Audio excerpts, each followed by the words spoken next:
Football has its ups and downs. You can't win every match, but you can win every bet. Start your free trial and earn £30 risk-free today at oddswatchdog.co.uk.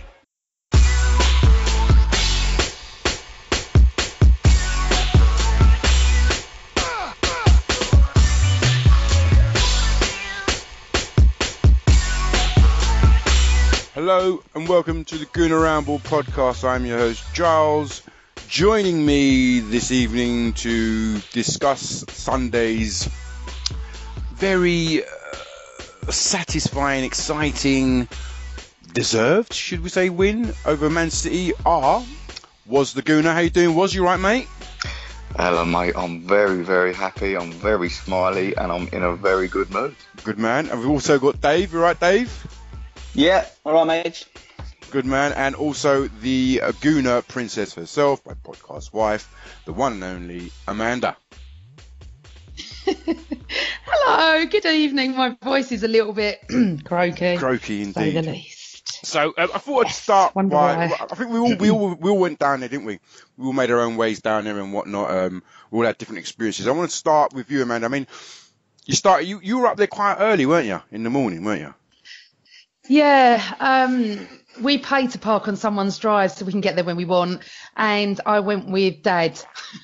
So I decided this time not to go drinking with anyone. I took my dad with me, and we got there really early. But saying that, everyone was there early, drinking. The atmosphere was good, and we, went and had lunch. And James joined us, and James met my dad, and it was buzzing, really, really buzzing, because none of us, and I don't care what anyone said, well, I say that, but I don't think many of us thought we were actually going to win. I definitely didn't. So I was there, so much more relaxed because of Tottenham losing the day before.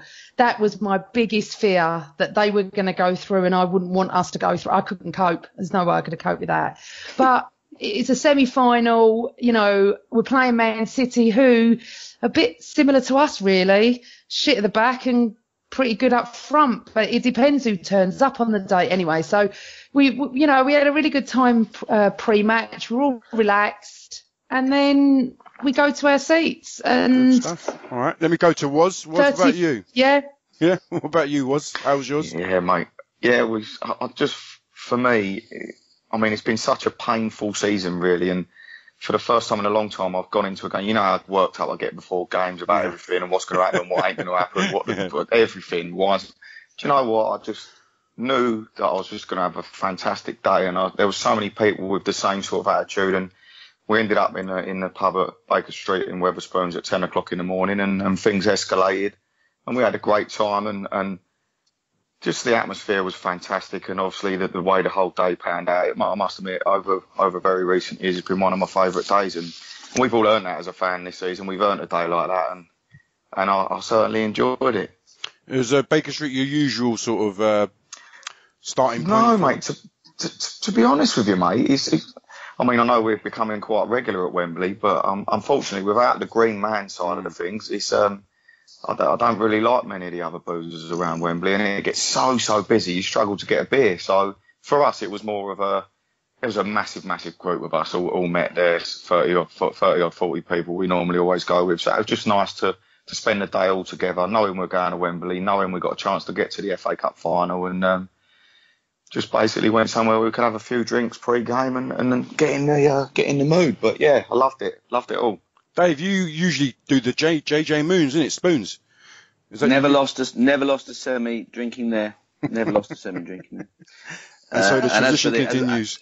And as Woz was saying, it's I don't know point drinking near Wembley, but Kingsbury is one stop.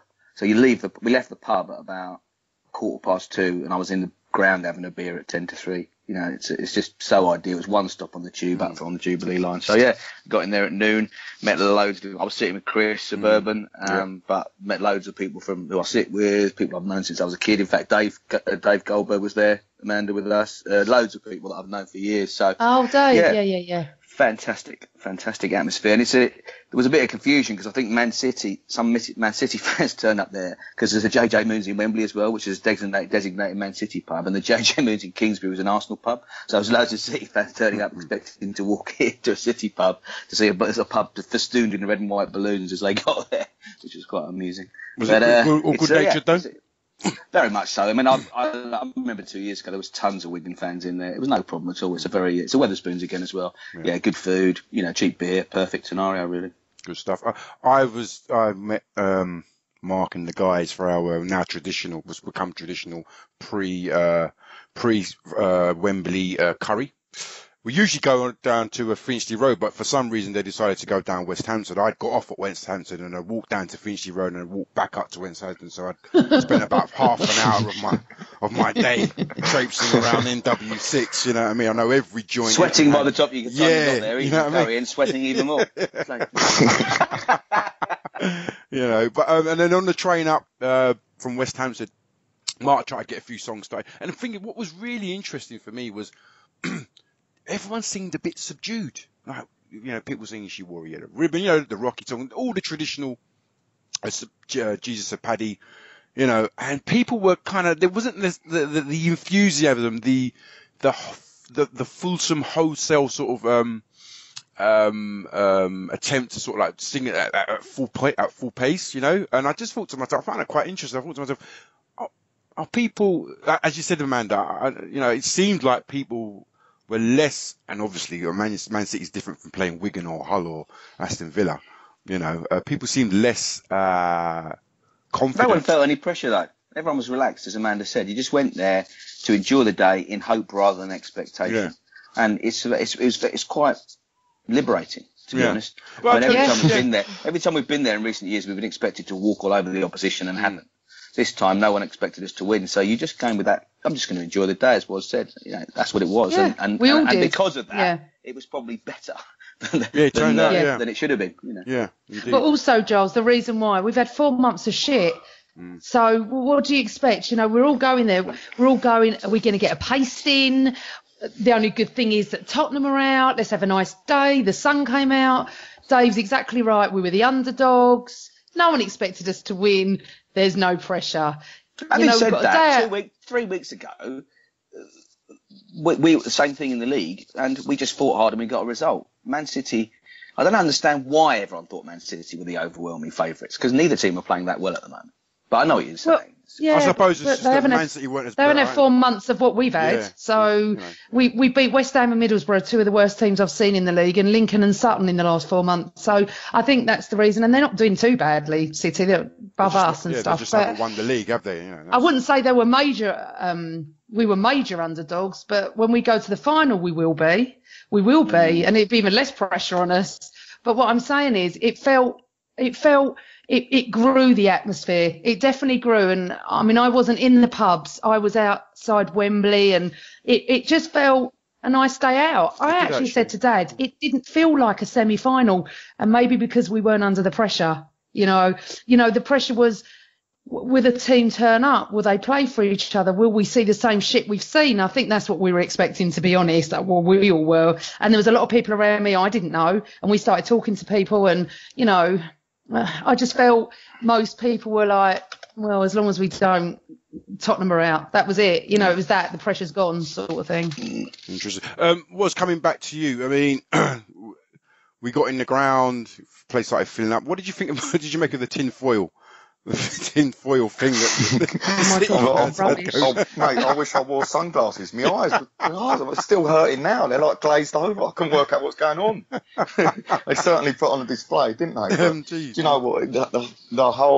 The flags and all the tin foil and all that at the other end, and all the colours, and Dave captured it brilliantly in that article he wrote about the FA Cup, and it's just spot on. It's just a special day, and for me, going to Wembley, I know it's horrible going there on a semi. It really is a pain, but it's still Wembley. It's still the national stadium. It's still the place that everyone dreams of playing in from all over the world when they grow up. And things like Spurs playing games there, now it takes the gloss off it a little bit for players going there, but at the end of the day, it's still Wembley in the FA Cup, and it's no different for me as a fan. When I step off at Wembley Park and I go out through the ticket barriers and I look, and you can just see Wembley and the whole of Wembley Way, and it's just it's just a great feeling walking up to the stadium, walking in and knowing it's an FA Cup semi-final with a chance to be playing at Wembley again. But it's just, you just know what these days are special, and every player over the world, as I say, knows, and every fan over the world knows that Wembley is a very, very special place. And for us as fans, we've been very lucky recently to get there very often, but I still don't take it for granted, and I love it, and all the displays and all that. It just builds it all up into the spectacle that thankfully we ended up getting. I think I would caveat with that saying that everyone knows it's special apart from the Tottenham first team squad. Yeah, true. 7 on the bounce now for them, innit? I want to stick with you. I imagine Amanda and Dave possibly have different views of this, but I know me and you were quite sceptical of the playing, persisting with the 3 at the back, especially after the display against Borough. I mean, on the day, I just thought to myself, well, if he's going to play 3 at the back, all I want is us to be compact, be disciplined, have some shape, and then grow into the game and get brave. You were pretty much against that. When you saw the team sheet, you saw the 3 at the back. What was your initial thoughts? To be honest with you, mate, I was still in the mode of let's not get worried about it and just enjoy my day. With regards to it, I mean, I was worried, but I weren't. I was thinking more like yourself. If we can stay organised and stay in the game, and we don't let it slip, and we do grow into the game, because much like a Middlesbrough, I thought we were very poor in the first half, and we were very back-footed, and we looked like we were trying to get used to it. But the players grew into it, and who am I to question it? We went out and won. So whether it's a long-term solution, it might well be, and certain players have certainly excelled in this formation, and maybe other certain players in the squad will suffer due to it. But as long as we get the result, I mean, I can't argue with it, and it certainly did work. Especially I thought the longer and longer the game went on, the fitter we looked, and in the end, I thought City probably struggled to deal with us, and I would have said over the reflection of the entire 120 minutes, I thought we were the better side, but. Yeah, I mean, I weren't best pleased with 3-5-2 or whatever you just class it as, 3-4-2-1. But as I say, there's certain players out there that are certainly benefiting from it, and we done ourselves proud. And more than anything, whatever formation we played, they actually played for the badge. Dave, coming over to you, the 3 at the back. I mean, obviously you had Koscielny in the middle, and how were you happy to see? I was surprised to see it. I wasn't unhappy to see it, but I was surprised to see it. I just thought he'd play safe. In fact, I wrote an article today that said so. I just assumed that Holding would drop out, despite the fact that he was probably the best of the 3 against Borough. Just assumed he'd play safe and Bellerin would come back in. But so I wasn't unpleasantly surprised, but I was surprised. But interestingly, reading somewhere today, I think it was on one of the newspapers online, that Koscielny's saying that they'd been training that way for 15 days up till the Borough game. Now, whether that's 15 days up to the weekend, including Borough, I'm not sure. But, I think we probably all believed that Wenger was a bit desperate and sort of, a last chance saloon. Let's throw the dice here. But it would appear that's not the case. Wenger did actually say Koscielny. So Wenger did actually. So I didn't realise that. I hadn't read that. Yeah, Wenger did actually say after the Borough game that they had been training. They'd been trying that shape out for a couple of weeks, and he I think he was considering. I was on holiday before. I missed that. Yeah, he was considering it before. No, to be honest with you, I thought it worked a lot better, this time around. And as was said, we did seem to grow in stature as the game went on. But who could have? I mean, I thought Holding is perfectly made for that system. But Gabriel, what a revelation! Sunday, fantastic. Didn't put a foot wrong. When have we said that about him before? So I can't argue it was. I thought we deserved to win it over the piece. I thought in the extra time they were devoid of ideas and looking increasingly desperate, and never, despite the odd, flash across the goal, whatever, I never really felt that we weren't going to win once we went ahead.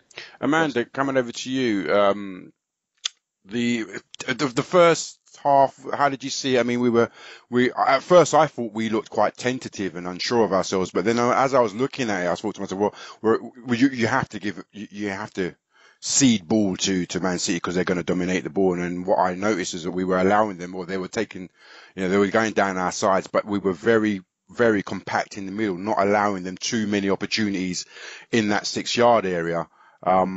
Did you feel confident that we would hold out as that first half wore on, or did you worry that at some point Aguero or Sane or one of the players would actually sort of breach our defences?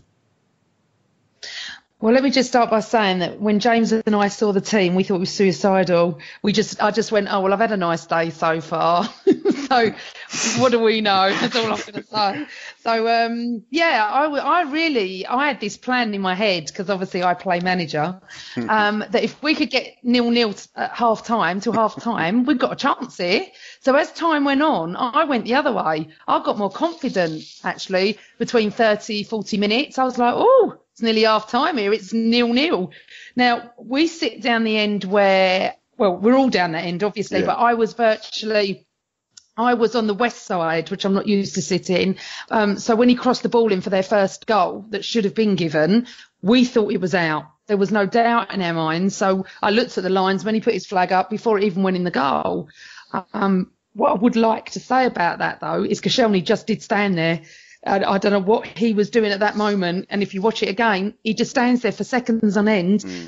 And I don't know who put the ball in. I don't know what player it was.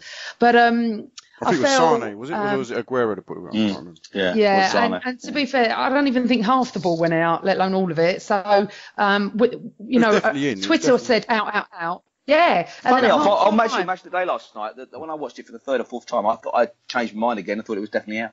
No, it's not. It's definitely in. Definitely and in. We watched it at half time on one of the guys who's sitting with us phone, and we all went, shit, we were lucky. Bloody hell, we deserve, we never get luck like that. And then obviously the two penalties, I thought ours was a penalty. I thought theirs was. We all went all like that, but they weren't given. And I've got a lot of Man City mates that were there. And they felt the referee was very biased towards us. And even Yaya Touré's come out and said something now, isn't he? I just felt over the whole... Yeah. I don't mind playing Thursday with or without a referee. They're playing United, aren't they? But I felt that I couldn't sit here and go, we fully deserved to win it. Or I couldn't say they did. But, and I know it sounds weird, but it was a fair result in the end, because as Dave said, they ran out of ideas. And what was happening was I thought they were stronger first half.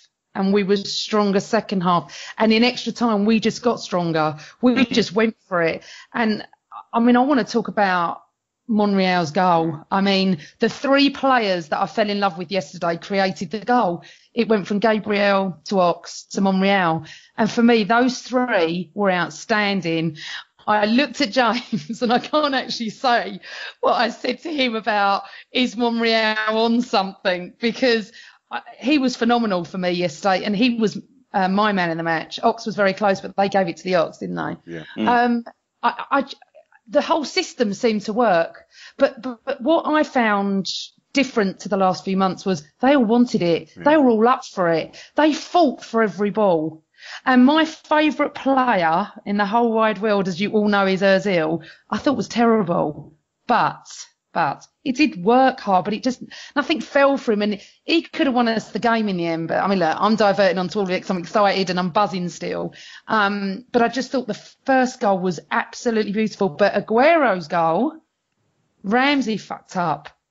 Yaya Touré puts a beautiful ball in for Aguero, and Aguero's first touch was so shit that Czech stopped and didn't even come. So for me, it weren't a great goal to give away.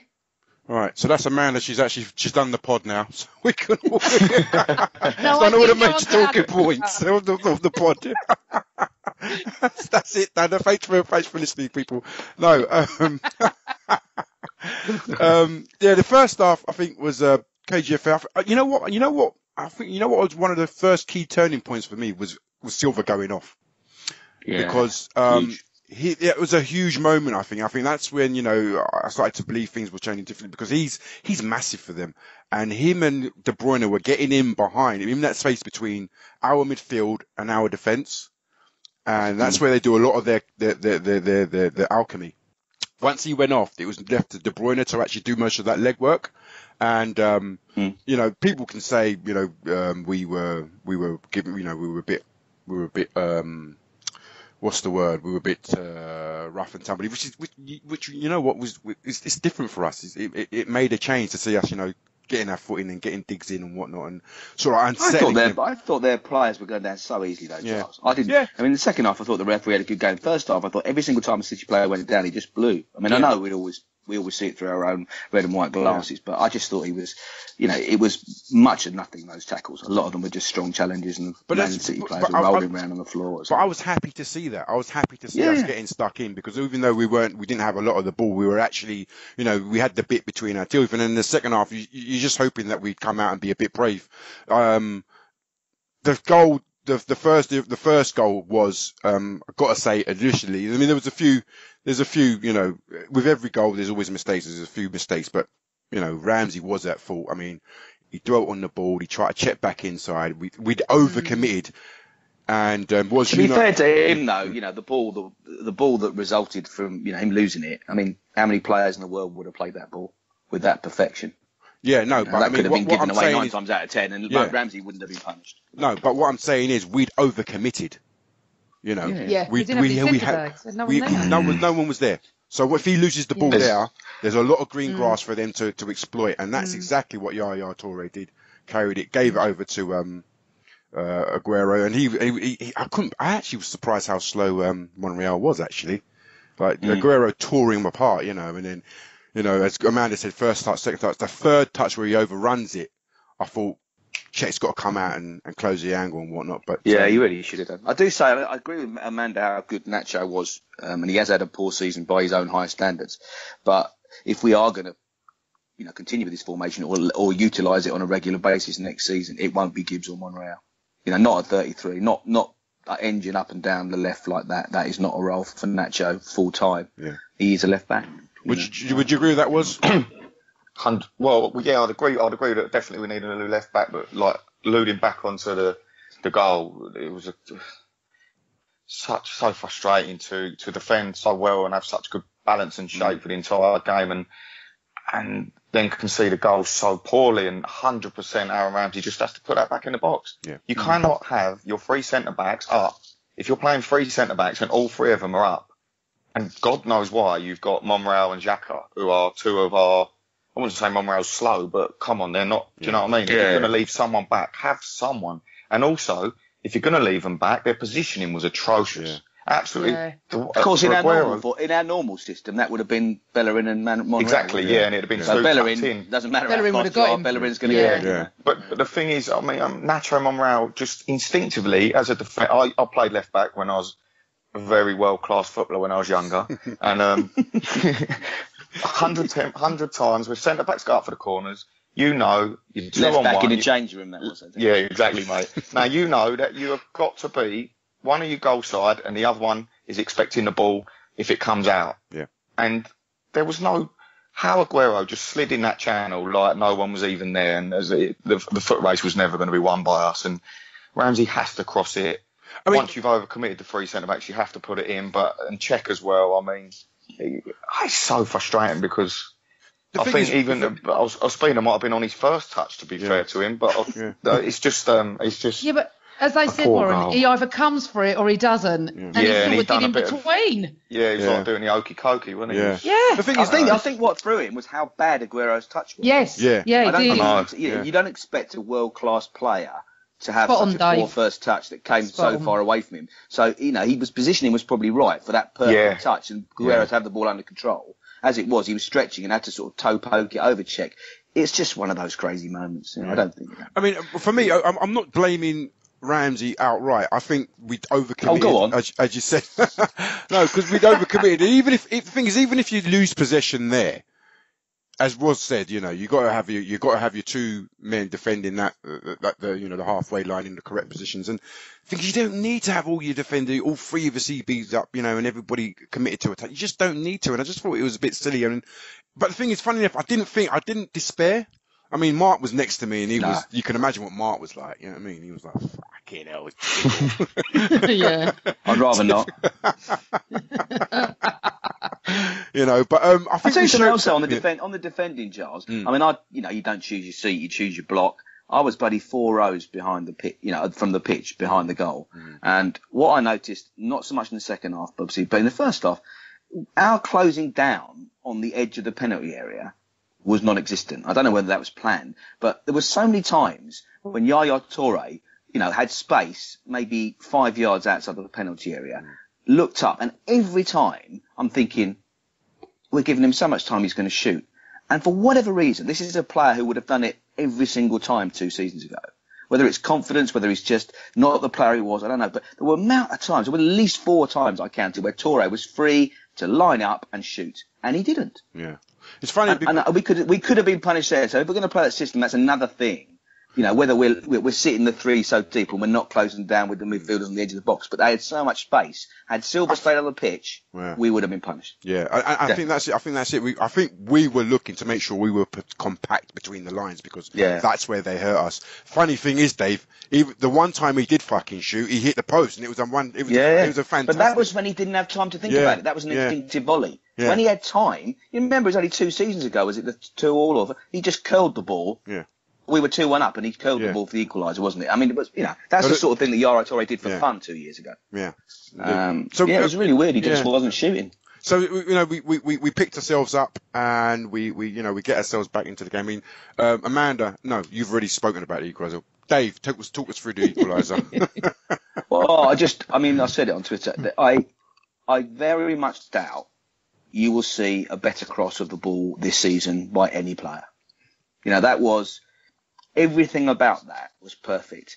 The running before he crossed it, he looked up, he knew exactly where he was putting it, and then he curled it in such a way that it was completely indefensible for their back line. There was nothing they could do about it. It was curling away from the keeper, it was behind the centre-backs, and it just was a case of, could a player like Monreal apply the finishing touch? And boy, did he apply the finishing touch, as they keep saying, with his wrong foot. I don't really buy into that with professional footballers, but nevertheless, it was unplayable. And it was lovely for me, because it was a symmetry, I think, with 2 years ago when it was, again, Ox from the right cutting in and making the goal for Monreal at Old Trafford, which is probably the last time we convincingly, and in my view, beat one of the top teams.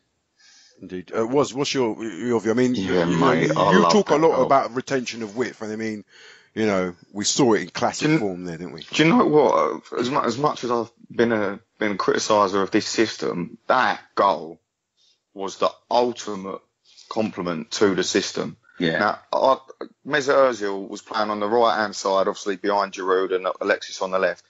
When I watch that back, Mesut Ozil was the one who occupies the right back. Now he goes across, and that gives Ox the time to get his head up and look up. If we're not playing with them 2 behind, then Mesut Ozil isn't in that position, and Ox is engaged immediately, and maybe his delivery isn't as good.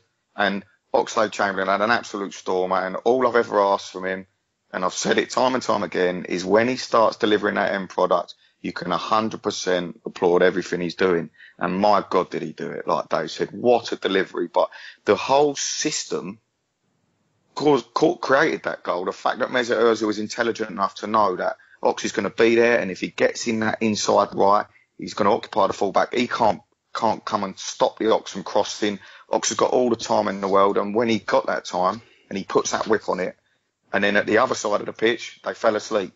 And in comes Monreal. The additional, they're too worried about Alexis being tucked in. They're too worried about Giroud getting on the end of it. And out of nowhere, in comes Monreal. And what a finish. And I was so happy for him. But it was for me, I had a lot of doubts about the system. And there was issues, like Amanda said, Ox could have given away a pen. And everyone's still learning. The centre midfielders are getting caught at times. And the 3 centre-backs, the odd things happen. People get between them. Even David Silva won a header, didn't he? And there's issues all over the park, but it looked more.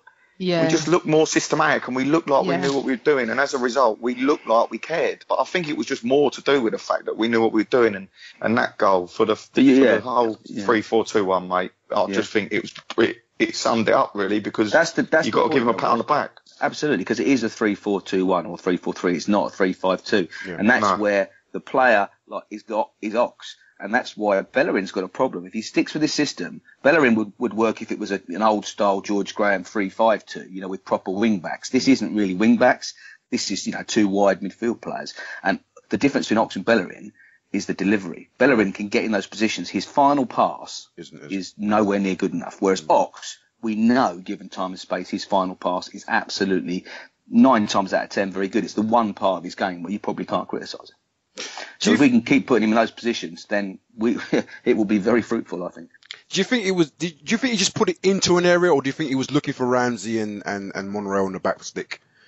I don't think I don't think very few crosses, unless you see a player for a header, are going to be pinpoint crosses. Crosses are putting the ball in the perfect area, and the first point of the cross is you need to make it difficult for the defenders to defend it. Yeah. Then you rely on your own players to get on the end of it. Percentage put it cross, in the great area. It could have possibly been an own goal because of where he put it. There was that option as well, and he's right about Giroud and Monreal had no one on him. We had two players there, didn't we? Yeah, it was Ramsey and Monreal. Ramsey and Monreal. Yeah, so at that point we had two players on the far post that had no one on them. So they need to look at that, but that ball was just sublime, honestly. Wasn't it? I could watch it so many times. Yeah. I just watched it before, and Warren and I were on a pod last week and we were talking about Ox, and Warren did say that, his end product. I think that boy's getting better and better every game. But I just want to ask a question, why has it taken Wenger so long to introduce this? Which is, I think, you know what? For me, he's married to one system. He gets stuck on one system. He's married to it. He believes that's the one. That's the one that's going to win the day. Obviously, in the past, he said, but we worry about, we concentrate on our own game. And I think recently he's really actually tried. He's whether it's a desperation tactic or not, he's actually started to study the opposition and what the game requires. And I think he looked at our defensive system. Really, in the last few months, no two centre backs have really looked good together. But the three at the back, they've all complemented each other. I thought on Sunday, they all complemented each other really well. Gabriel was a man mountain, holding beyond his years, mature beyond his years, bringing the ball out of defence and whatnot, playing the balls. Koscielny surprised me by actually marshalling quite well. Quietly but effectively. I was worried that he wouldn't be able to organise and lead, but in his own way, he grew into the role. So I think that system really complemented. And as Warren and David said, the system really does help certain players. Some players, it doesn't. But so it brings out brings out a lot of good qualities and quite a few of our players. Or do you think that he just panicked because we've been shit for 4 months and he's got to do something? I mean, there's that argument. A lot of people I was talking to are going there, and I just feel I don't care, but it should have come a bit sooner. Maybe it might have helped us, but I'm pleased. It's really interesting to see, as you say, some players are really benefiting from this. He is the 17th manager to play 3 at the back out of the 20 this season. So 3 haven't done it. He is the 17th. I've just got a blog coming out tomorrow. I'm just looking at it. My title is Wenger, once a trendsetter himself, but now a follower of football fashion. Well, there you go. I mean, you know what? I don't even really care I don't really care if it was desperation or not. Fact is, he done it and it paid off. Yeah. Giles, but he may have needed to do it 6 to 8 weeks ago. You're saying it like quite blasé, like he's done it, whatever. But look where we are in the league, and look where our confidence was. We'll come to that. We'll come to that later on in terms of looking ahead, and what it means now with the last 7 days. I think we've got 7 more cup finals. Ramsey said, so we'll come to that. Second half, from what I could tell, Man City really started to tail off. Sane, before the end of the second half, was done. He was saying he was on his haunches at times. He was saying to the players, "Don't pass the ball to me." Aguero started to wilt. I mean, and we started to really grow in belief, and we started, our friend Clive always talks about winning our our duels. And I started to see quite a few players winning their duels. One in particular, the duel in particular that really fascinated me was Xhaka and Toure. Toure is a very hard player to shift off the ball. He's a very hard player to dominate. But I think Xhaka really got inside his mind. I think he started to really get inside his head and he started to rattle him. And, Toure was getting really frustrated. He was remonstrating with the referee quite a lot. And, maybe he was thrown off his game. I think a lot of City players seemed to be, maybe, I don't know, maybe it was the atmosphere, maybe it was the temperature, maybe it was just the intensity of the game. But they started to crumble. What did you think of that, Amanda? Yeah, I actually agree with you. I haven't really got any arguments on that. I felt as we grew in confidence, they grew less in confidence, and they ran out of maybe some ideas. Maybe they didn't expect us to be as false as we were second half, because I thought we grew. Yeah. But that morning I was on the radio with my Man City mate, and they were all convinced they were going to lose. And there's me going, if you don't beat us after what I've watched the last 4 months, I was completely shocked. But as the game grew, I think all our fans grew in confidence as well. I thought the atmosphere was great yesterday. I love being at like away games as such. And I just felt, I'm not surprised we won. That's what I'm saying as well, where normally we'd all be shocked. Sorry, at 1-1, I'm not surprised we won. That's what I'm saying. We scored the final goal. But I just think that on the extra time, we deserved it. Definitely. What about subject you? of Go on, Dave. Xhaka, though. I'm going to say Xhaka. You know, he was the cheerleader, wasn't he? Yeah. I mean, we are the worst. We are the worst. Let's face it, we're the worst singers in the league. You know, we're good when we get going, but it takes a lot to get us going. And Xhaka himself did a lot of that. Yeah. He was riling the fans up. Come on, sing up. Yeah. I've never seen that from him. Fantastic. Yeah. He's grown into the shirt. Really grown into the shirt. I like Xhaka. I think he's taken a long time, but I'm starting to see why we spent the money now. The last 2 or 3 months, even though the team's been poor, he's grown in stature. Definitely. For me, it wasn't so much. For me, it wasn't so much his skill on the ball, his technique on the ball. It was actually his desire, really. And you saw a leader yesterday. You know, somebody that really. I mean, even, you remember there was a melee, weren't there? There was some incident between. It was on the far side near the dugout. And I think their players were going after one of ours, and Xhaka got in there, and all our players got in there, to be fair, but Xhaka was in there, pulled off one of their... That was right in front of me. Yeah. You know, and... because the team spirit. I mean, I've always felt they did have team spirit, and all this crap about them not and disliking Sanchez is utter bollocks what I saw yesterday, and I've never thought that anyway. But we look like a bit of 5-6 months ago, you know? We wanted it, definitely wanted it. Yes, mate. The second. Who was the other person that hit the post for them? Was it Silva?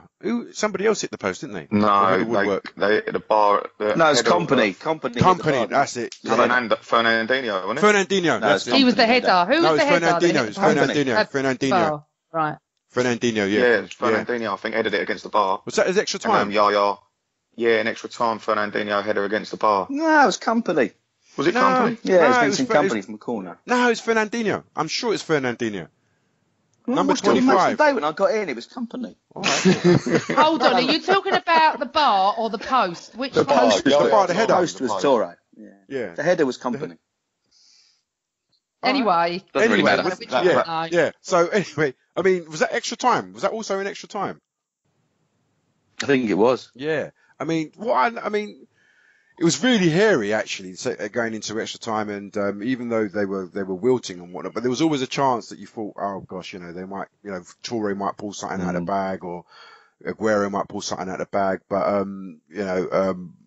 the goal, the winning goal, I can't remember exactly how it came back. Was it a cross or a corner or a set piece or something like that? And they failed to clear it. Was that right? And then Danny had a swing. Yeah, we crossed it in, and Koss headed it down, won it at the far post. Great header back across the goal, and our boy Danny, and it should have been his, it should have been him, but do you know what? He come on and made a difference. I know we'll talk about him, but quickly before I jump on the goal, just want to say on Xhaka, and I thought Xhaka, Ramsey, Sanchez, and Ozil, they didn't have their best games on the ball. No. Not one of them 4 players had their best games on the ball, but what they did do is they worked their absolute bollocks off. They did, and once we started getting stronger, you could visibly see that.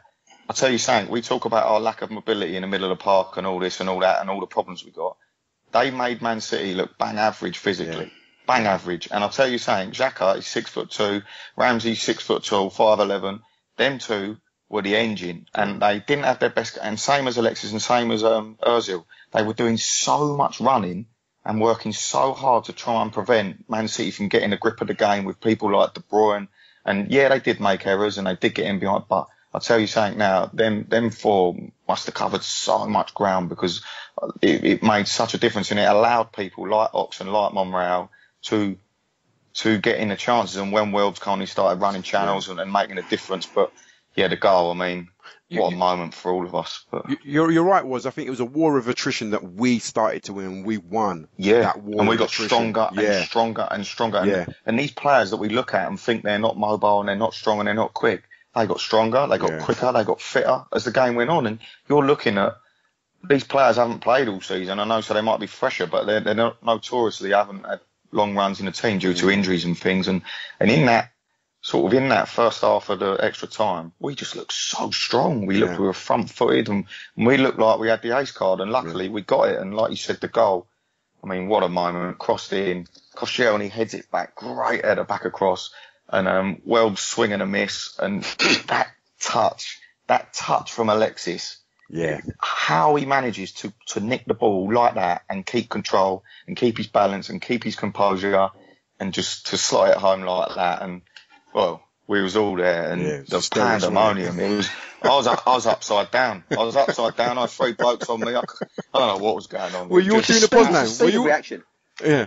It's the speed of reaction of the guy. You know, no one. I mean, there's very few players would react that quickly in that instant of moment to realise that ball was going to run loose, control it, and keep calm. Unbelievable. And as you say, awful game, but winning goal. Yeah. Yeah, amazing winning goal. That's him, though, isn't it? That's the thing. That is why he's commanding £300 a week, because as much as he hasn't played well lately, and he didn't play well again, I actually thought he was one of our lesser performers. But you know, he's got that moment in him, and got better when he went. These players do. Yeah. Got better. Oh yeah, definitely. As soon as I think he looks so much more natural in the centre of the park. Jane, our friend Jane Cavendish was spot on today on Twitter. That's what we've been waiting for all season. That to have Welbeck, Ozil, and Alexis in that that triangle. You know, with Welbeck on the left, he's so much more comfortable out there when he's cutting in. He is. You know, and yet funnily enough, he's less predictable than Alexis, because he doesn't always cut in. He will run the outside as well. Yeah, but Dave, I had a problem with Welbeck yesterday. Look, as much as he hates them because he's a red mank, he wanted to score so desperately against them that there was 2 or 3 chances he should have passed or crossed that should ball. Should have slotted Ramsey. I tell you what, though. And look, the thing. Hold on a second. The thing is, right, I love his passion. I love him. I love Danny. I've got no issues with Danny. I wish he had that final product. I really do. But I could see it's like an ex-Arsenal player playing against Tottenham, isn't it? It's that I get it, but there was a situation, as Warren said, that definitely Ramsey and definitely another one. Yeah. Everyone was screaming him. Yeah. I get the reason, but he can't be selfish like that in a game like that. He just was trying to do too much. Can I come back to that point, Amanda? I mean, I agree that, you know, there were opportunities where he could have played other people in, but if you remember, I think Ozil had 2 chances late on in the game where he was down the right channel. He tried, and he was just exhausted. He was exhausted. He tried to cut back in. He just had nothing to give. So maybe that shot of Welbeck, I think he just whizzed past the post, or did the goalkeeper touch it wide? I can't remember. Well, maybe he just thought, let me just have a go, let me just have a pop. But there were other opportunities where I absolutely agree with you, where we could have played others in. Ramsey went mad at him. Yeah. And that was the one. Yeah. Yeah, it could have cost us, but it didn't. He beat his man, didn't he? He got his man, run the channel brilliantly, got his man one-on-one, and he sort of bobbled his way through him, like, with power, and then that was, if he had just slid it, if he had slid it the same angle that he hit the shot, then it would have been scoring. But you can see why he shot, and he earned a chance. But I can see Ramsey he busted a gut to get there for the tap in, and he was going ballistic, like Amanda said. But Welbs kept going, and he epitomised our work rate and our effort and our passion and our will to win. And I agree with you, Amanda. His end product that is the one reason why he's not quite there. I know. He's so close to being so bloody good. Has he ever played more than 8 or 9 games in a row, though, in the same position for us? Well, not for us, no. He played about 100 for United, and then he couldn't but Dave, we can't afford to have a player on the pitch that can't score. We can't. I mean, we play Giroud. I don't even want to discuss Giroud, but I'm like you I so want him to have that end product. We'd have a phenomenal player if he had that end product. Do you think, though, that he's better on the left rather than being up front, because he doesn't have the end product, but he can? 100%. He's more dynamic on the left, isn't he? He can do a lot more. He's an animal, damage. Yeah, he's an animal. All his best games for England have been out wide, and he's been man of the match for England. Scored 2 or 3 goals, in good games, important. And United, Dave. And United, Fergie trusted him. Fergie trusted him on that left wing in every big game they had towards the end of his reign, because Welbs he's such a physical specimen that he's such a danger to anyone, and he's unpredictable in a sense that I think sometimes he don't even know what he's going to do. Do you remember that game 2 years ago against Galatasaray, though, when he scored a hat-trick? Yeah, You thought he looked like the new Henry. Yeah, he did, didn't he? And he was playing up front then with Alexis on the left, but they were so interchangeable, and that's why I think this system could work. Yeah. You know, in a system where you can allow those two to be interchangeable, or Walcott, any of those, two of those three, or Alexis with one or the other, but they are those sort of players. Whereas Giroud, as Amanda just hinted, he's done us a great service for 4 or 5 years, but it's not the future. Yeah, I mean, talking about certain individuals. He's not the present, Dave, let alone the future. Well, he's got 20-old goals again this year. You know, he's barely started games. You know, you can't. You know, he's a great squad player to have. Talking about this, you know, I don't like getting married and wedded to one system, but there's every chance that he might continue with this system because it benefits so many players and the shape and the system and the plan and whatnot. Which players don't benefit from this system? Giroud, I thought this would have been made for him. I thought this system would have been made for Giroud, in so much as you got the two wide men flying down, crossing it into him. You've got Ozil and Alexis behind him as 3-10s, buzzing around. I thought this system would have been made for someone like him, but it obviously isn't. I mean, people say that he gets in, he was getting, especially in the Borough game, he was getting in Ozil's way, he was getting in Alexis' way, he was getting everyone else's way. But as a striker, you take your lead from the number 9. Everybody else takes their lead from the number 9. And I just thought that, I was just surprised and disappointed that he doesn't work in this system. He's got everybody around him. He's got everything that he needs around him to support him, and yet still he was non-effective. If every cross was going to be coming in high for a header, then fair enough. But even then, Dave, he's the near post king. He gets across the front post. Yeah, he is. I don't know. What do you reckon? I don't know what it is. Maybe it's just lost a yard, but that side hasn't been there this year. No, the near post thing's not been the same as it was 2 or 3 years ago. I think with Olivier Giroud, I don't see this helping him because I think he's a lot happier when he's a link man. When for me he's got wingers, 2 wide wingers running in off of him, and this is almost, we're starting with 2 narrow going wide, and that Giroud then hasn't really got anyone to play with, if you know what I mean. And we do look at it like he might get more crosses in the box, but he becomes very isolated. And at Middlesbrough, he was almost on a pitch of his own, wasn't he? And again, yesterday I felt at times it's tough for him, but 100% that we cannot be married to this formation if it continues to work. And it'd be interesting to see how other players incorporate it. Like Dave said, you've got people like Walcott. I mean, there's nothing to say that Walcott couldn't play as a centre forward in this formation if we're interchanging with Ozil and people behind it. But there's options there, and it's still very early days. And at times you will need Olivier Giroud. There's been so many games this season where that man has bailed us out. He's come on against Southampton at home, won us a penalty. West Brom at home, 86-minute header. There's been game after game after game where he's scored important goals. And because he's different, and Man City, when they were so good winning the league, I've said it before, they had Edin Dzeko who used to just come on and score. And they miss a player like that now. They couldn't rough us up. They couldn't change their style. They're married to, they've got Gabriel Jesus or Aguero or Iniacho. They're all similar sort of footballers. And I think we desperately need to keep Olivier Giroud. I think he's got the wealth of experience. I think he's a squad player, and we shouldn't be looking to start him week in, week out. And Olivier Giroud himself has always said, I welcome competition. And now it'll be more than competition. He will be a squad player that will be utilised for certain games. But I'll tell you now, you are not going to be able to replace Olivier Giroud because there's very few strikers like him now.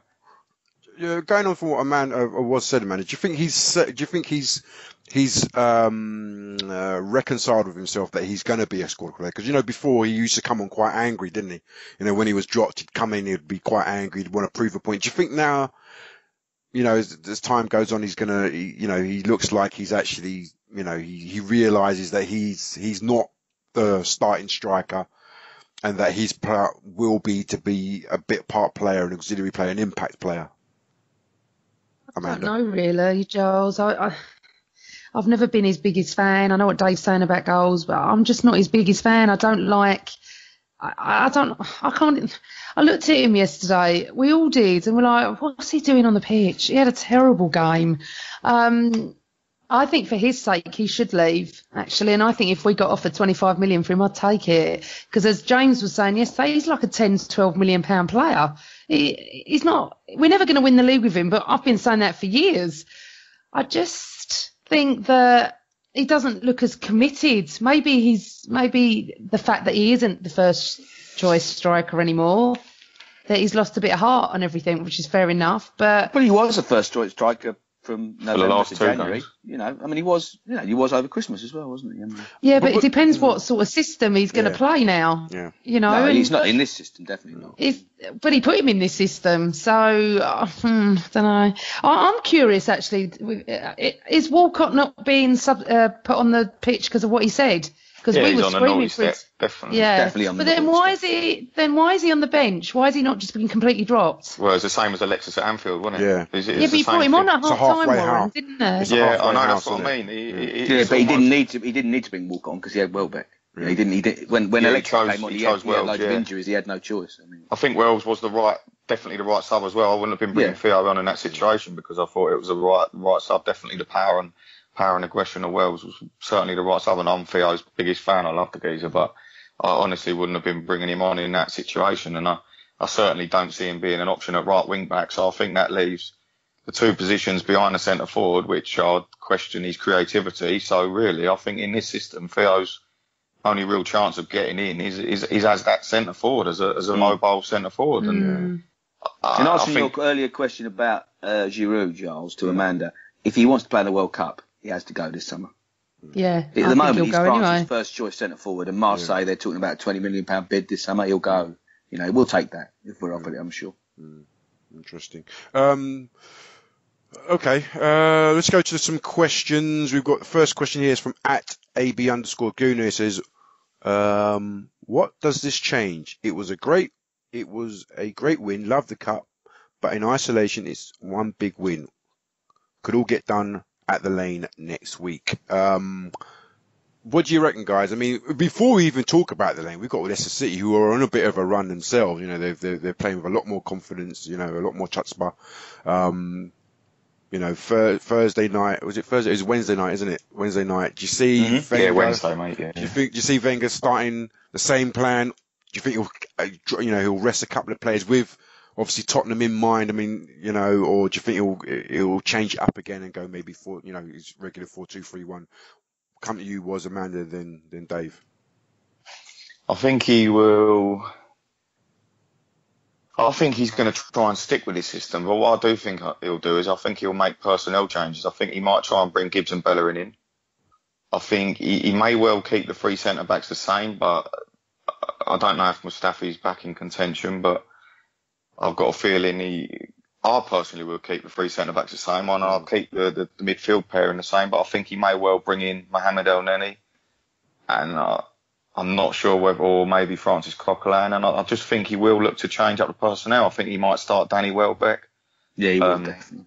Yeah, and I just think he'll have one eye on White Hart Lane, but it's going to be interesting to see how he's never ever been very good at utilising the squad, let's be honest, with whatever formation he's played, and now he's changed to a completely different system, and we're in a situation where we're playing 3 games in a week right near the end of the season, and it's going to be difficult for him to make this selection, but I can't see wholesale changes against the champions being anything but dangerous. And I know they've got no Wes Morgan or Slimani, they've both been ruled out, but you know the dangers they possess, you know what they can offer, but we've certainly got enough depth about our squad, and we've had it all season to be a danger to any team. But I think now that he's got this 3-5-2 and he's got 2-2-1 victories in a row, and he's sort of all happy and smiling again, and look at what I've achieved. I've got these 2 wins after you know what I mean, after the 4 months we've had. He's kind of like that Arsene, and that's the way he's always been, and I think he will stick to it, and I think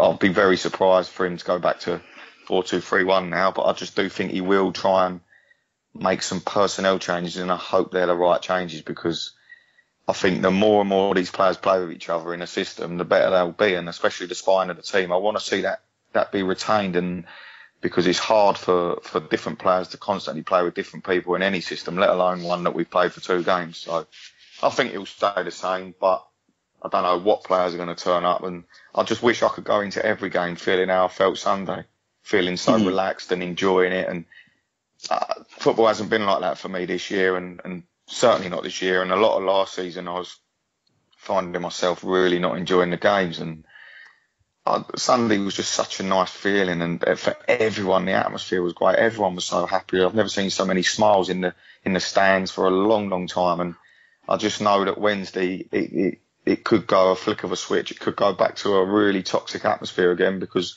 Leicester have got the ability to turn us over, and we're really in a fight to try and finish as high as we can. And just because we're in a cup final, I'm sorry, but finishing 6th or 7th is not good enough for Arsenal Football Club. I don't care. Yes, we've made a cup final. I'm very happy with that.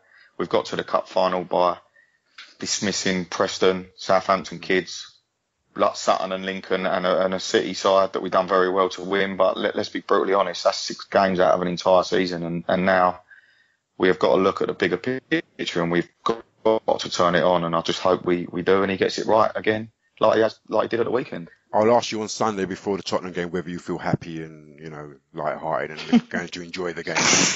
We're not likely to win. I will never, ever go to White Lane feeling happy and jovial and not worried, mate. It's fun. Even more so this year. God. All right, Giles, you see, now I have a little bit of a different thing on this. I was going to ask you another question, but go on. I was going to ask you a question. I just want to...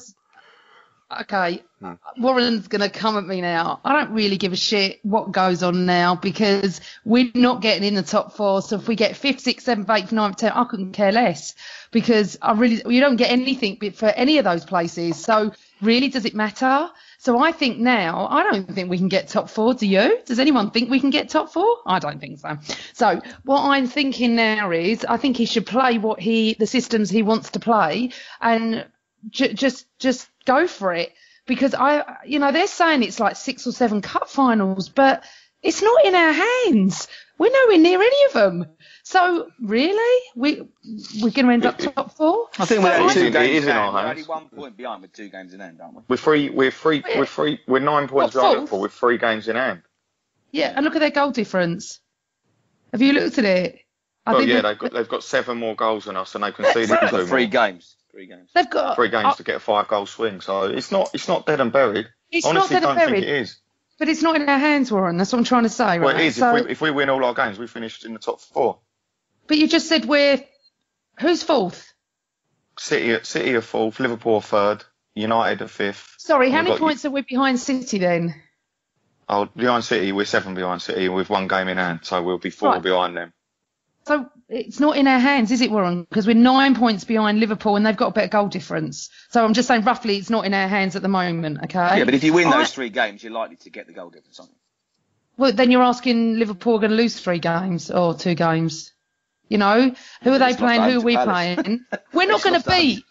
Yeah, but we lost away to Palace. But we're not going to beat Tottenham. Oh, I'm sorry. You said we weren't going to beat Man City. Yeah, but everyone did, Dave, not only me. And I haven't found one. I'm just saying, things change, don't they, in football? No, we're not going to beat Tottenham on Sunday. And I'll tell you something, it's not fact, obviously, but I can't see anything. I'd take a bloody draw now. But what I'm saying is we've got United at home as well. They'll be going for top 4, So for me, not bothered anymore. I just don't want to get pasted on Sunday. That's the only game I'm interested in. I don't think we can reach top 4. I personally don't. And to be honest, I couldn't care less about the Champions League. I still feel the same about Arsene Wenger. I still want major change. So we're in a competition we can never win. We go into the Europa now, don't we? Because Chelsea are not going to be in it. So let's go for that. I know I don't particularly want Thursday night football, but it may be a competition we might actually be able to win. All right. Very quickly, Steve Neighbour asked a question. Dave, was the change driven by desperation, injuries, or was it a genuine tactical shift? And do you think it's here to stay for the rest of the season? Well, I think we've all discussed. I personally think it sort of goes back to the question you're asking about the next few games. I think he will stick with the formation. I agree with Woz. I think there'll be 2 or 3 alterations. I think Welbeck will come in. But I sort of partly agreeing with Amanda and partly not. But I do think the biggest game of the season is the cup final now. But if we're playing a system that we know we're going to play against Chelsea, and let's face it, it makes perfect sense to play the same system as them against them, rather than try and go back. We've never managed to beat Chelsea playing 4-2-3-1 for as long as I can remember. So why would we try it now? If we're playing a system that's going to match up with them, it's a case of on the field battle. So I think we will stick with the system, and if it works, and see where it takes us. I genuinely think we'll stick with the system. Another question for you from @Fards20, Dave. For this formation to be maximised to its potential, where exactly do we need to add in the summer positionally? Well, I think absolutely, whether it's the Kolasinac or whether it's Rodriguez, I think we will be signing a left wing back or a wide player to play on the left, because if we are going to stick with this formation, or at least play it on occasion or more than one occasion, Monreal, God bless him, is not the player, and Gibbs, I think, probably is the player, but seems to be so massively out of favour that I can't see a future for him with 1 year on his contract. So I think they will be signing someone for that position, 100%. Otherwise, I don't really know. I'd be interested to see what he does with Chesney, whether he comes back, because I think Ospina's going. I don't think Czech's the future, so that's another interesting one. Other than that, I guess it also depends on what his view is on Jack Wilshere. Yeah, because that's the unknown factor. Because he again, alongside a Xhaka, as with other players we have, could easily play in this formation, very easily, in fact. So interesting to see, but definitely the one definite is a left-sided attacking fullback, 100%. You've just answered a question from somebody that did ask about Czech, and that's it. I think it was at Pick Mick, and he said, does Czech's hesitance to the Man City goal and his overall performance this season suggest that we bring back Chesney to fight for number one spot? Would you reckon Dave's already said that he Czech's not the way forward? Possibly bring back Chesney. I'm not criticising Czech. I'm just saying long term. Yeah. What do you reckon was? Yeah, look, we all know what Petr Cech does bring, and he actually saved that Yaya Toure shot. Yeah, he did. Yeah. I was going to say that. Incredible No one's save. mentioned that, have they? It was an fantastic absolutely save. incredible save, but again, he makes far too many mistakes for me. For a player of his intelligence and his age and his know-how, I do think that, and Chesney's come on leaps and bounds at Roma. Statistically, he's well above anything in the Premier League, and I know games ain't played with stats, but shots saved and all that, any way you look at it, he's been up there, and with Lloris, he's been up there with De Gea, with Courtois, with Cech, and he's comparable. And I'm of the opinion that, Wojciech has been at the club since he was very young. I don't know if you remember when he was 16, he broke both his arms, didn't he, at the club? Yeah. And he's come back from that, and he was put in a situation like many of our players where, especially as a goalkeeper, he just weren't quite ready. And we put him in there, and his performances, he had no competition, he had absolutely no one to challenge him, and he sort of stagnated, and it all ended in the smoking at the dressing room and all that, and his attitude. But I think he's gone, and he's 27 now, and he's a man. And I think he's ready to be the number one goalkeeper at this club, because he loves Arsenal, and you can see his passion for the club, and he's actually performing very well at the highest stage, and Roma are doing great this season. I think they're second in Serie A, and he's had a blinding year. So yeah, personally, I do love Petr Cech, and whether he leaves or not, I don't know, but we've got young players like Martinez coming through. But again, would it be more beneficial heading out and Cech and Chesney? But I don't know, it's a difficult one. Martinez is no spring chicken though. He's not a young lad anymore, is he? He needs to play. He was playing for the Argentinian under-21s, wasn't he? He's got one full cap. Well. He's got one. Yeah, he's a unit. He reminds me of. But that's the thing I like about Chesney as well. That he's a big, imposing figure, and Ospina's a very, very good goalkeeper. But he's certainly gone in the summer, and I just don't think that in the Premier League, people like Bravo and that, they're just not. It's not right. You need a big man. Somebody is going to buy Pickford, though, aren't they? Yeah. Pickford, yeah. I personally, I like Pickford, but I would prefer Chesney, and I'm a massive I'd like Martinez more fan. experience as well. Yeah. The one thing I did notice on Joe Hart, anyone? No. The one thing I did notice on Sunday. You sound like his hair. Yeah, one thing I did notice on Sunday was, and I said to the guys earlier on, is Man City love playing. They take risks playing out from the back, don't they? That whether you think he's blind, he's tunnel vision or whatever, Pep insists, it's his ideology. They must play from Bravo out to the back, and I just thought, yeah, exactly. It's ripe for them to be really taken apart there. I don't think Otamendi is that great on the ball. I don't think Company's as good as Stones on the ball, and we certainly took advantage of that. And I know these days goalkeepers have to play. You have to be good at distributing with your feet and whatnot. And one stat I did notice, one of our friends with the pods, Phil Costa, said that Chesney's distribution over 35 meters is like 84%. You know, Yeah, and that it's was one of very my, well. yeah, and that was one of my real chief things for him. I thought his distribution from feet was absolutely horrific before he left, but obviously he's worked on that. He's improved, and that's one of the key attributes now you need of a modern goalkeeper. So, Yeah. but also another thing that I've noticed a lot of ex-footballers talk about is goalkeepers. The mark of a good goalkeeper isn't one that saves like 20, 30 shots a game.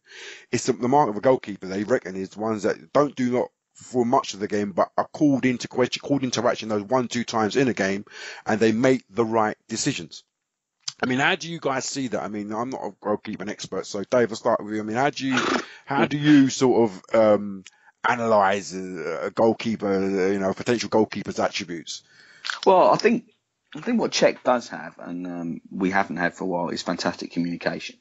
I mean, Szczesny used to shout a lot, but I never got the impression the back four were listening to him when he was younger, whereas Czech has that gravitas and obviously speaking to the different players in their own languages. I mean, he is a very commanding presence, much as Seaman was, much as Lehmann was, and we haven't had it since. So that's the first thing. I think you need to be a fantastic communicator. But again, yes, you're right, the decision-making is key. And I think Czech's always had that decision-making. I think he was the greatest keeper in the world for probably 5 or 6 years. My only question is now, it's just that I don't have any problem with him in the air. I don't have any problem with him in crosses. What I have a problem is getting down to feet as quickly as he used to and getting down to the shot that's going in the corner. And it's not a criticism. It's just, many keepers have carried on a lot older than him at the top level. Whether it's a little bit of extra weight, I just don't quite have the confidence that every time when it's going in one corner or the other corner low that he's going to get down to it. That's my only criticism of Petr Cech. So everything about him is perfect, barring I just think that little bit of agility and mobility is gone in the last 2 years. That is it. So if you can find me a Petr Cech 3 years younger, that's our man. Indeed. Manda, right, let's move on really quickly to the fixtures coming up. We've got Leicester City, then we've got Tottenham on Sunday, then we've got a week off, and then we've got 2 games a week for the rest of the season. I know you don't like the saying 7 cup finals, but, as the boys have already said, there is a chance, even though we're starting later in the day than I can ever remember us making a charge for the top 4, there is an opportunity for us to get back in that top 4 argument. And, as we know, Wenger loves nothing better. There's no one more experienced about getting that top 4 run together. I mean, Amanda, do you think that we can do it? I know you don't care I if don't we do know. it or not, but Sorry, you don't win a trophy for getting fourth. No, you don't. Do you know what? No, you don't. That's not the argument, is it? No. What's the argument, Dave? What is it? No one's saying it. He's just arguing. He's not saying, do we get a trophy? He's just saying, do you think we can get in the top 4? That's what he's asking. He's not saying. Are you asking me that, Charles? Do you think we... No, that's what he said. No. Do you think we've got a chance of getting a run and getting in the top 4?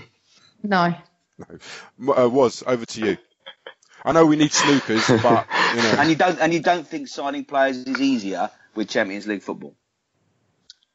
I'm more concerned about keeping Ozil and Sanchez at the moment, and they're going to go whether we've got Champions League football or not. Well, I think Sanchez is. So this Champions League football is one of the worst things probably ever happened to us. Ever happened to all of our, because this top 4 shit never used to be here when we were in the 80s and the 90s. And I'm sorry, I'm more interested in beating Spurs on just not losing to Spurs and getting to the cup final. Whatever.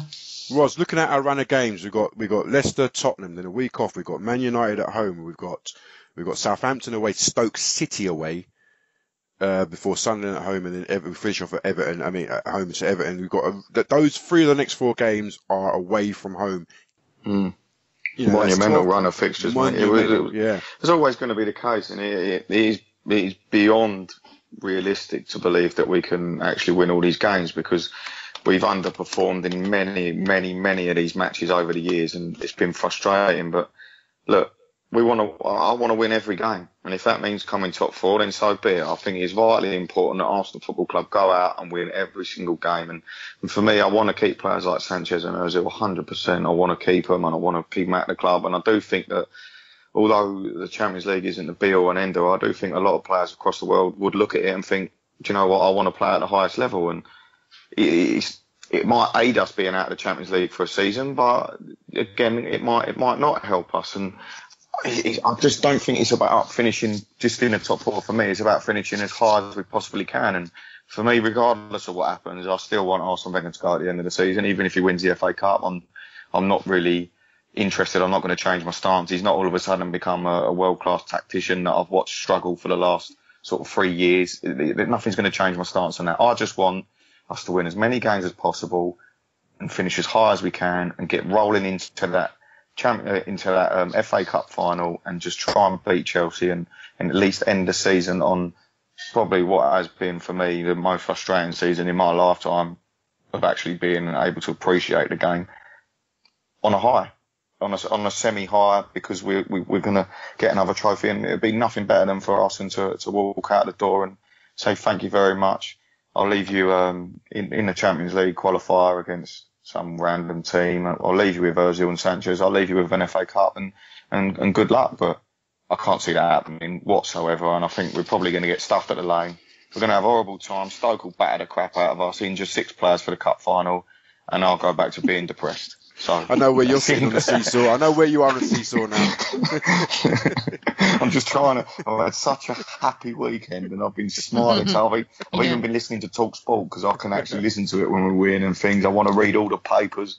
I keep looking at things, but do you know what? I just hope that we can go and put in a performance, one game at a time, and we'll see how we go. But my God, there's a lot of unanswered questions, and we're still in turmoil, and there's still a lot going wrong. But let's enjoy that win and try and kick on, I suppose. I don't know. Dave? Yeah, you said 3 of the next 4 games away. That's not. We've got 2 out of 3 at home, actually. Sorry, all right. Leicester and Man United. So okay. I'd say if we come out of those 3 games with 7 points and don't lose at White Hart Lane, I think we'll have a very good chance. Because if we beat Man United, we'll be only 1 point. Well, we'll be actually 1 point behind them with a game in hand, I believe. So it's not impossible. I'm like Amanda. I don't actually care about the Champions League, but I'm also with Woz. It's all about momentum, and if the momentum takes us into the cup final, having won 6 out of 7 games, I'd be a lot more confident about taking on Chelsea at that point. Oh, that's different. Yeah. Let's win every game to the cup final, but I don't care where he gets us. But I just think. I also think that Man United are going to win the Europa League, so I think finishing 4th is not even going to get us in the Champions League, so it's probably irrelevant because I don't think we can get 3rd. Yeah, I can't see anybody left in that Europa League beating Man United. So I think 3rd, the top 3 is Champions League anyway. So it's probably irrelevant. But let's see where it takes us. Good point, actually. Somebody did actually say that to me a couple of days ago, actually. Amanda, really quickly, rank in order of importance. Rank these 4 renewals in order of importance: Alexis, Ozil, Wilshere, and Oxlade-Chamberlain. That's coming from @dboy871. Order of importance: Alexis, Ozil, Wilshere, and Oxlade-Chamberlain. Alexis, Ozil, Chamberlain, Wilshere. It's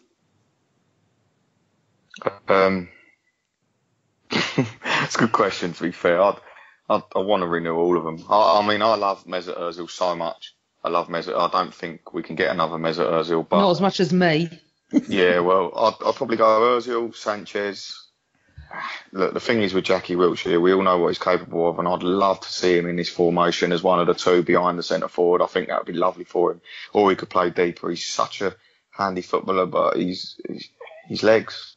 We need his legs to work, and unfortunately, we might see a situation like we did with Rosicky, like we did with Diaby, like we have seen with other players. And if Jack could guarantee he'd stay fit, but Ox is one of the hottest properties out there at the moment. If he continues to improve like we've seen, then he's got to be pretty high on that list. But yeah, good question. And Dave, you? Well, not in order. I'll take them. I think Wilshere will renew purely because no one's going to sign him with a broken leg, and I don't think a broken leg in a challenge makes him injury prone because it's not related to any of the other injuries he's had, and he has been injury free all season. So that's a bit of a red herring there, and it's a simple break. He'll be back in training in July, but that's probably going to be too soon for him to be sold. So I think he'll sign. But you're saying that it was a simple break. The same thing happened in 2015. Same leg. Same left leg. Yeah, one was the ankle. That one was the ankle. This was the tibia, isn't it? This is on the shin. The other one was his ankle. And all his injuries have been ankle related so far. I don't think you can say he's injury prone. I think you can say he's unlucky. Yeah. And the other ones, I think. I don't think Ozil or Alexis are leaving. I think they're both staying. The question is whether they stay with new contracts. I mean, Wenger's already confirmed that Alexis will see out his last year, and I don't think in the past nothing would surprise me with this club. I don't think Kroenke runs it in a business that way. If Wenger says I want them to stay, I think they'll stay. Ozil will sign purely because there's no one else in Europe who can afford the wages he wants, who wants him. You know, there's no one in Spain who wants him. Bayern Munich, contrary reports, don't want him. Why would you when you've got Thiago? PSG is the only other option for him who can afford the wages. So I can't see Ozil going anywhere, to be honest. I think he loves Arsenal and I think he'll stay. Alexis, I think, will probably stay based on a promise that let's see how it goes until Christmas. You know, sort of Fabregas type promise from Wenger. That's my view. And I think Oxlade-Chamberlain is the one that needs the most work, because Oxlade-Chamberlain has actually publicly said I think he pretty much said he's ready to go. Although his language in these interviews, the last two games, has been absolutely world class. You know, it's almost management type speech. Yeah. So I mean, captain, I meant to say, sorry. Yeah, but Wenger's also said on the weekend that, you know, he's been here 10 years. We want him to stay. If you want him to stay, why haven't you offered him a new deal? I just don't get what's going on there. Sounds odd, you know. Not sure. I mean, so you reckon that Alexis will see out the final year of his contract? You don't think that? I'm not sure that Alexis wants to sign a new contract. I think Ozil probably does. That's my answer. Do any of you think that if PSG or any foreign European club puts down 55 million on the table, Arsenal will say no? I can't, Dave. I'm just slightly disagreeing with you. I think if Alexis doesn't sign, well, Arsenal are going to let him just go on a free. No, well, that's what Wenger said yesterday. Oh, like you listen to anything he says. But seriously, what, they'd let them run down their contracts to 2018 and go, here's the door, you can go now for nothing. I didn't say them. I just said Alexis. I didn't say anything about them. Alexis will be allowed to not sign, play for us for a year and walk away with no money coming in for him. Well, the point is, if we're not going to sell him, there's no other option, is there? But he's not the sort of player. He's not the sort of. I know we've never done it before, but we didn't have the money before. He's not the sort of player who, if he's asked to stay, will not give 100% every week. I'm not saying he wouldn't. No, that's not my argument. But other players in that situation would. So you've got to say, is the case of not getting 25, 30 million pounds now, is that worth more than having someone who can potentially win us the league next year? No, Dave, I'm not. I know what you're saying. That's what I'm saying. You know what I'm saying? Arsenal have never done that before. I'd be very happy to have him for another season. Position to where we could do it before. We have, Dave. We were last year, the year before. We have been in that position. They've never we haven't done had anyone in the last year who we wanted to keep. The last person we would have been in this position where we would have wanted to do this was Van Persie, and we couldn't do it. Couldn't financially refuse it. That was 5 years ago. I'd be very shocked if Alexis walks into our team in August without an extension on his contract. Didn't Walcott sign with 6 months to go on his contract? Absolutely, yeah. Walcott is not Sanchez. I'm sorry. Well, you say he's not, but at that time, when we'd lost Nasri, Fabregas, Van Persie, even though Walcott isn't on the same level, name-wise and stature in the side, he was one of the few that was left from the potential. Yeah. To let him go, we gave him 140 grand a week, which he wasn't worth, to stay because of the signal it sent out. So yes, we will do it. Yes, we will try and see what happens till Christmas, and yes, we will try and convince Alexis to stay. Is my view. It's only my view. What do you reckon, was? Yeah, I can completely agree with both sides of the story, really. So it's me just sat on the fence. But personally, you know, the worst thing for me looking at the whole situation is that, as Dave said, we're now in a financial position where we have not had to sell anyone since Van Persie. We have not. All we've done every year is make additions and strengthen the squad, as what Arsene Wenger's deemed to strengthen the squad. Now, if we've got to the stage where we're having to sell these players, not through financial situation, just because we're not very good, then that says it all about Arsene Wenger's tenure at the club, mate. That's the only way I can look at it. Food for thought. No, they don't want to be negative. I don't want to be negative, but I'm just, I'm just sort of saying that's my view on things. Yeah. If he's got to the situation where we've got two world-class footballers sat there running down their contracts and not willing to sign, and the club are not selling them, then surely that indicates that the past 4 years have been nothing short than a spectacular failure. If we're actually a big club like we are off the pitch, and we do claim to be. Indeed. Okay, let's try and wrap it up now. Wednesday was win, lose or draw for Arsenal. Win. Emphatic, scrape through or somewhere in between? I think, I think he might make a few changes, but I do think that the ball's rolling a bit now, and hopefully, I think we will concede. But I'm hoping we can get a 3-1 win, mate. I'm hoping, but you never know anymore, do you? I mean, we've had so many poor months, and it's nice to see us actually win 2 games, and they could have both easily swung the other way. We've conceded a lot of chances over the games and that, but we're learning, and funnily enough, we're Arsenal Football Club, and we're in the, God knows, 50th odd game of the season, and we're learning, which is funny, but yeah, hopefully we can get the result. I just want to win, going into the lane, high on confidence. Hopefully Palace absolutely smash them, and they can be knocked out of the cup, and then they get beat by Palace, knowing they're 7 points behind Chelsea, and we're coming to the lane, and we're going to have you boys. Just about 10 minutes ago, you said that we were going to get stuffed. Now, so Both things never going to get stuffed at the lane. I don't think we will. Dave, win, lose or draw Wednesday night? No, win, but an interesting if he does stick with the back three, because it's a very different proposition playing a back three against Jamie Vardy. So Aguero's quick, but he's not Vardy quick. So it'll be interesting with that ball over the top to see how the back three deal with that without Bellerin, if that's what we do. Be very interesting. But I think we'll beat them, yes. Manda, over to you, last but not least. Win, lose or draw Wednesday? I think we'll draw Wednesday, actually. And that's it. So depressing, man. No, I'm just realistic. I'm telling you, one game doesn't make a season yesterday. I loved it. Absolutely loved it, Dave. I loved going to a final. I'm buzzing. But we've watched 4 months of shit. I'm sorry. I can't be. I don't flip-flop. I still want Wenger to go just because we're in a cup final. So yeah, but we're not saying that. I'm not changing my view on Wenger. Yeah, we're not saying, whatever anyone's view is, we're not saying that, How can it depress him saying we're going to get a draw against Leicester when we've done fuck all in the league for months? I think it would be a really good result to get a draw. They're on a little bit of a run now. So, and I'd love to get a draw on Sunday, but unfortunately I don't have that faith on Sunday. Right. I don't think we've lost at home in the Premier League this year. Right? So I don't know why. I mean, all our defeats have been away. We haven't looked like losing at home, to be honest. But there you go. Yeah, I think you're right. Yeah. Okay. Well, I think we're going to win, if for what it's worth. Okay. So what do you reckon on Sunday, Giles? Do you think we're going to win Sunday? Oh, gosh, Sunday. I think we'll come out with a draw.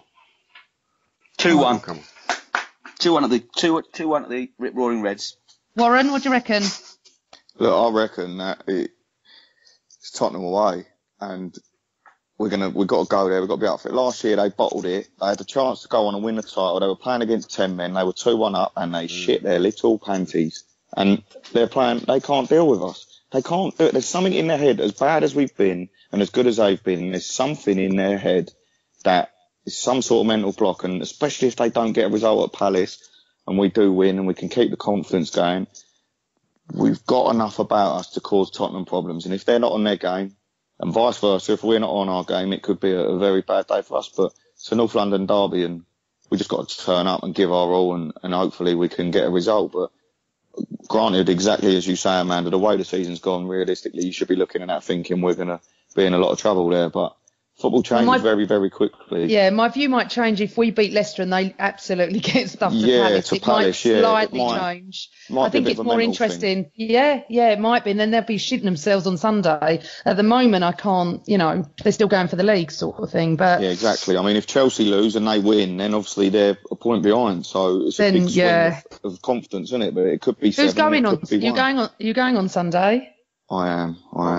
Just stay bloody safe, for God's sake. Yeah, I'll be undercover. All right, let's wrap it up here. So that's been a Gooner Ramble podcast. I want to thank our esteemed panel, was Amanda and Dave, for coming on this evening. Thank you, guys and girls. Thank you. Thanks, Thank you very much. Speak soon. Thank you, mate. And you. And that's the Gooner Ramble podcast. Catch us on all the platforms, and we will be returning after the Tottenham game to review both the Leicester City and Tottenham games. So that's been a Gooner Ramble podcast. I've been your host, Giles. Up your Arsenal. No, it's always Arsenal. I always say up your Arsenal. Do you? I've not heard that before. And I forgot. To I used to say it before up your Arsenal, but I forgot. Football has its ups and downs. You can't win every match, but you can win every bet. Start your free trial and earn £30 risk-free today at oddswatchdog.co.uk.